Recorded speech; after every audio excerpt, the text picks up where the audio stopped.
So what's your excuse? Do you know how to do CPR? Hey everybody, my name is Clay ATC. I'm a certified licensed athletic trainer in the state of Texas. And again, disclaimer, this information is not to help treat or diagnose any injury or illness that you may have. And today's topic, I want to talk about CPR. So one of the leading causes of death in the United States is sudden cardiac arrest. So recently there's been a lot of talk about sudden cardiac arrest in athletes from young ages to high school ages to pro athletes. And this stuff isn't going away, and I don't think it'll ever go away. So CPR and first aid doesn't have to be specific to just healthcare professionals. This can extend to everybody, and I think that most people, if not everybody, should have the knowledge to do CPR and basic first aid. So there are different types of cardiac arrest, but that doesn't matter. We're going to just talk about CPR and what can be done. So why don't you have the knowledge to perform CPR? Whether that's going to be, again, on a child, a spouse, a loved one, a bystander. Do you have the courage? Do you have the knowledge to perform CPR and help save this individual's life? Now, the other part of it is going to be the AED. Do you know where there's an AED?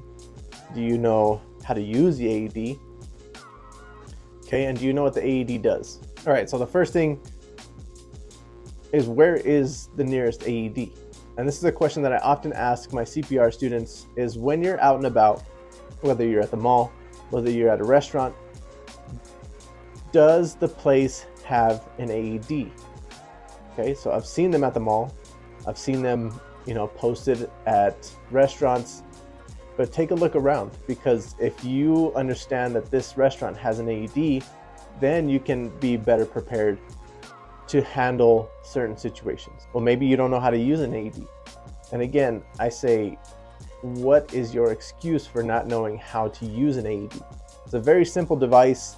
Most AEDs, you open them, it turns on, it gives you basic instructions on how to even perform CPR. So when in doubt, I always say, go get the AED first. Okay, the AED will walk you through how to do CPR. Not only that, but you have a higher survival rate with using an AED than without the AED. Now, if you don't have an AED and you don't know where one is, then just do your best in doing CPR. So a real quick video on CPR. Again, go out, seek the knowledge, seek the advice, get trained on how to do CPR, learn a little bit of first aid, and then hopefully you will be more prepared when these situations arise. And again, one of the leading causes of death is going to be cardiac arrest. And we see this from adolescence all the way to the end of life. So are you prepared to perform CPR?